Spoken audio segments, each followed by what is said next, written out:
அனைவருக்கும் வணக்கம். James Neil பற்றி தான் நமக்கு வந்து பார்த்தோன்னா 10th பாக்ஸில் வந்து இந்த இது வந்து கொடுத்துருக்காங்க. ஸோ இதை பற்றி நம்ம டிஸ்கஸ் பண்ண போகிறோம். சரிங்களா, பாருங்க. ஸோ நீல் சிலை அகற்றும் போராட்டம் எந்த வருஷம் நடந்துச்சு அப்படின்னு நிறைய டைம் கேட்டிருக்காங்க. ஸோ 1927. சரிங்களா. ஸோ இந்த ஜேம்ஸ் நீல் என்பவர் யார் அப்படின்னு சொல்லி பார்த்தோம் அப்படின்னா, ஸோ மதராஸ் துப்பாக்கி ஏந்திய காலாட்படையை சேர்ந்த ஒரு வேலையாள். இவர் 1857 பெரும்புரட்சி நடக்கும்போது அந்த புரட்சியில கான்பூர்ல படுகொலை என்று அழைக்கப்படக்கூடிய அந்த சம்பவத்துல பல ஆங்கிலேய பெண்களும் குழந்தைகளும் என்ன செய்யப்படுறாங்க அப்படின்னா கொலை செய்யப்படுறாங்க. ஸோ அதுக்கு வந்து வஞ்சம் தீர்க்கிற விதமாக நம்மளுடைய ஜேம்ஸ் நீல் என்ன பண்றாரு அப்படின்னா நிறைய இந்திய வீரர்களை என்ன செய்யறாங்க, ஸோ கொலை பண்றாரு.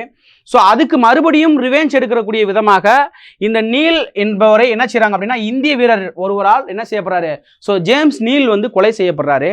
ஸோ இவரை வந்து பிரிட்டிஷ் கவர்மெண்ட் வந்து ஒரு தியாகியா நினைச்சு என்ன செய்யறாங்க அப்படின்னா சென்னை மவுண்ட் ரோட்ல இருக்கக்கூடிய மவுண்ட் ரோட்ல பார்த்தோம் அப்படின்னா அவருக்கு வந்து என்ன செஞ்சுறாங்கன்னா ஒரு சிலையை வந்து வச்சிடுறாங்க. ஸோ நம்மளுடைய இந்தியர்களுக்கு அது வந்து ஒரு அவமரியாதை மாதிரி இருக்கும் அப்படின்ற ஒரு காரணத்துக்காக என்ன செய்யறாங்கன்னா ஸோ இந்த சிலையை அகற்றணும் அப்படின்றதுக்காக சென்னையில் நிறைய போராட்டங்கள் வந்து நடந்திருக்கும்.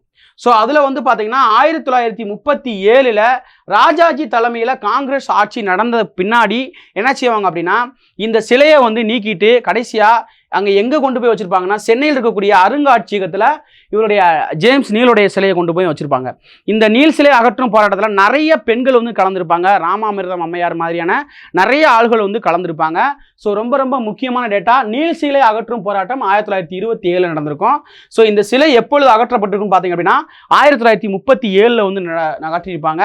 ஸோ யாருடைய தலைமையில் இந்த காங்கிரஸ் கட்சி அமையும் போது இந்த சிலை அகற்றப்பட்டதுன்னா காங்கிரஸ் ராஜாஜியோடைய தலைமையில் நடக்கும்போது தான் என்ன செஞ்சிருப்பாங்க, ஸோ இந்த சிலையை அகற்றி சென்னை அருங்காட்சியகத்துக்கு கொண்டு போய் வச்சிருப்பாங்க.